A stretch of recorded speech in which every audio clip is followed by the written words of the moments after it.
ہم ختم نبوت پر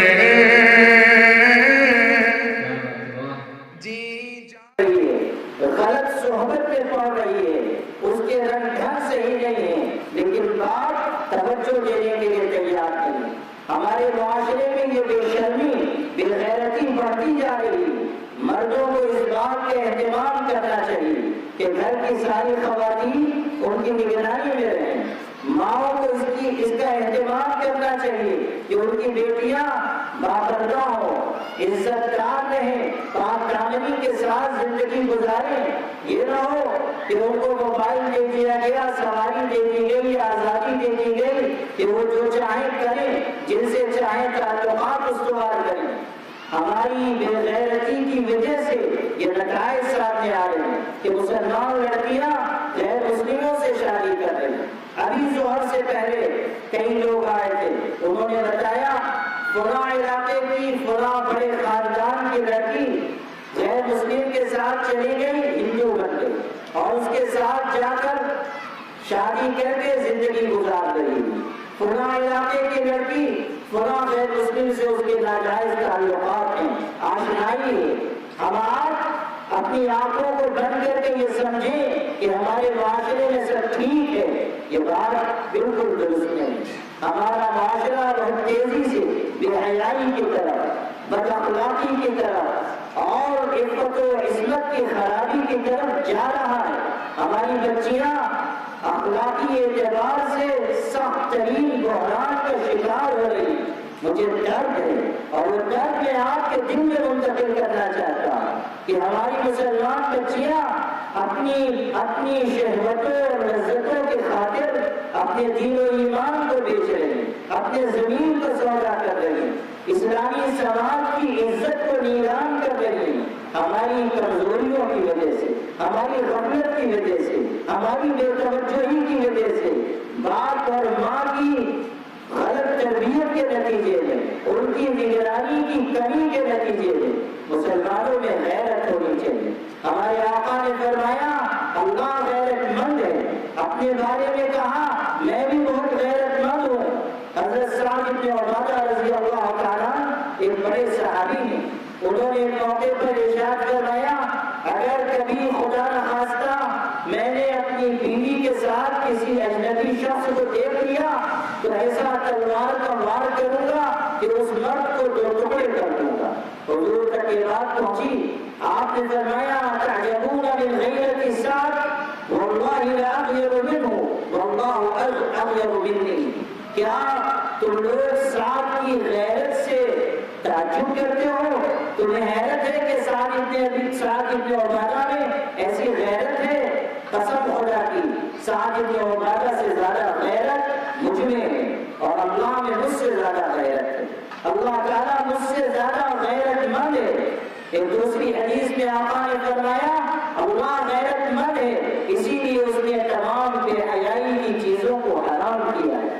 اللہ تعالیٰ غیرت مند ہے، اس لیے اس نے تمام بے حیائی کے کاموں کو حرام قرار دیا۔ میں نے شروع میں قرآن کی آیت پڑھی تھی، اس میں اللہ کا یہی ارشاد ہے قُلْ إِنَّمَا حَرَّمَ رَبِّيَ الْفَوَاحِشَ مَا ظَهَرَ مِنْهَا وَمَا بَطَنَ وَالْإِثْمَ وَالْبَغْيَ بِغَيْرِ الْحَقِّ وَأَن تُشْرِكُوا بِاللَّهِ مَا لَمْ يُنَزِّلْ بِهِ سُلْطَانًا وَأَن تَقُولُوا عَلَى اللَّهِ مَا لَا تَعْلَمُونَ۔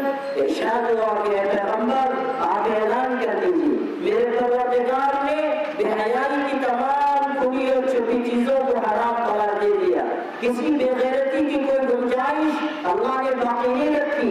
انسان کو سکھایا گیا کہ وہ شرم کے ساتھ رہے، حیا کے ساتھ رہے، غیرت مند رہے۔ ایک حدیث میں ہمارے آقا نے فرمایا 3 قسم کے لوگ ایسے ہیں کہ جو جنت میں نہیں جائیں گے، اور ایک دوسری حدیث میں یہ الفاظ ہے کہ 3 قسم کے لوگ وہ ہیں کہ اللہ تعالیٰ قیامت کے دن ان پر رحمت کی نظر نہیں فرمائے گا۔ ثلاثۃ لا ينظر اللہ الیہم یوم القیامہ، 3 قسم کے لوگ ایسے ہیں اللہ تعالیٰ قیامت کے دن نظر رحمت سے ان کو محروم کر دے گا۔ العاق بوالدین، پہلا شخص بیان کیا اپنے ماں باپ کا نافرمان، جو ماں باپ کے شان میں گستاخی کرے، ماں باپ کو دکھ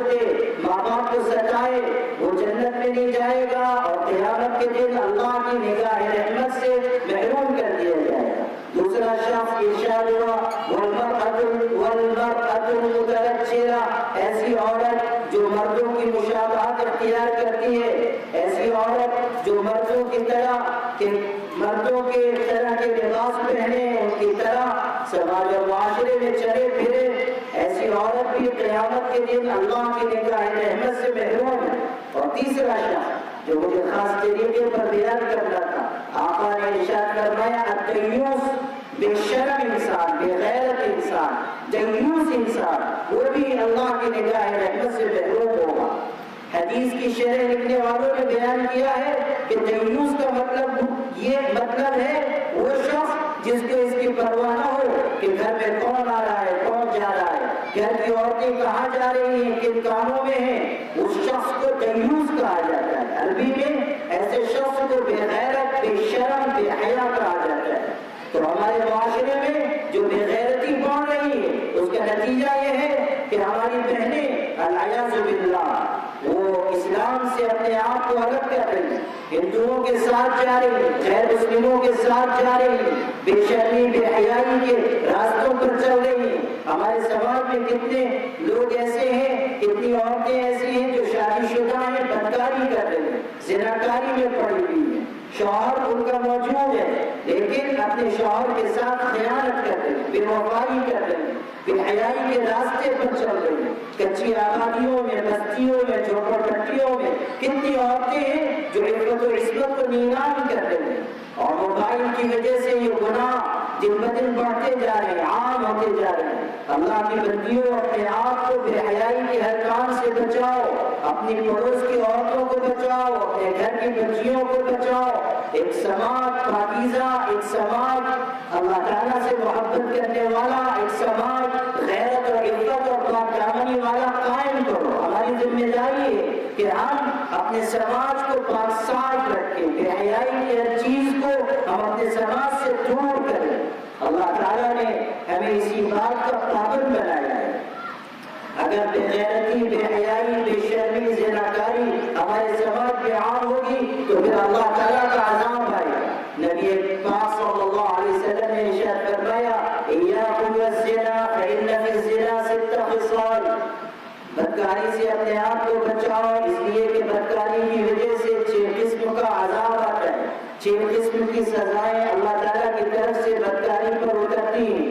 3 سزائیں دنیا میں ہیں، 3 سزائیں آخرت میں۔ دنیا کی سزا یہ ہے کہ ذہاب نور الوجہ و انقطاع الرزق و سرعت الفرح، چہرے کا نور چلا جائے گا، انسان کا رزق منقطع ہو جائے گا، روزی تنگ کر دی جائے گی، پریشانی آئے گی، معاشی تنگی آئے گی، حالات خراب ہوں گے، کاروبار مندی کا شکار ہو جائے گا، خسارے ہوں گے، نقصان ہوں گے، پے در پے حالات آئیں گے۔ آپ دیکھ لیجیے کہ کس طرح ہمارے کاروبار تباہ ہو رہے ہیں، کس طرح مندی آ رہی ہے، حالات بگڑتے جا رہے ہیں، کارخانے بند ہو رہے ہیں، کتنے کارخانے دار مقروض ہوتے جا رہے ہیں۔ کیا اس کے پیچھے یہ سبب نہیں ہے کہ ہمارے مرد، ہماری عورتیں بدکاری میں، زناکاری میں ملوث ہو گئے؟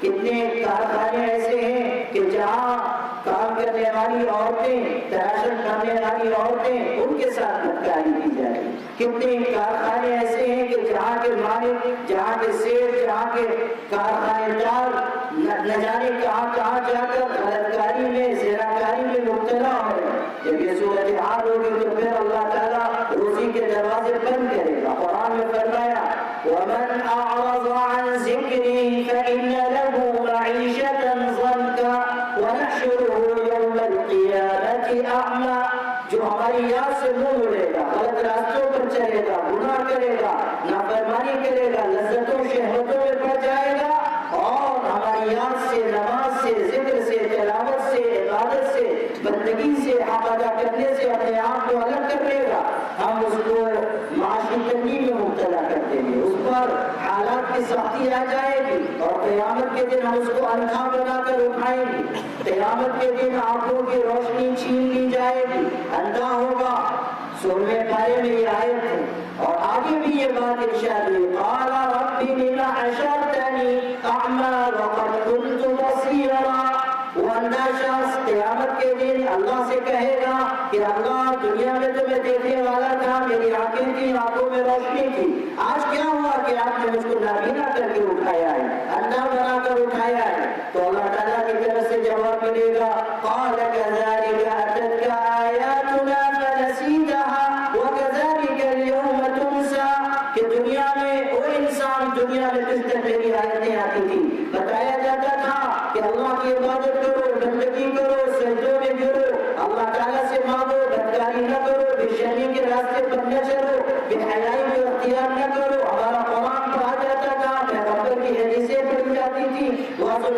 کرنے والے وعظ و نصیحت کرتے تھے، لیکن تمہاری حالت یہ تھی کہ تم غفلت برتتے تھے، اعراض کرتے تھے، آنکھوں کو بند کر لیتے تھے، کانوں میں انگلیاں ٹھوس لیتے تھے، نصیحت سنتے تھے ایک کان سے دوسرے کان سے اڑا دیتے تھے، اور تم نے اپنے دل پر غفلت کے خلاف چڑھا لیے تھے۔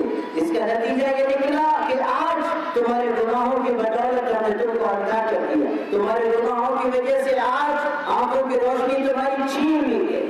تو دنیا میں اللہ تعالیٰ کاروبار اور معاش کی تنگی میں مبتلا کر دے گا۔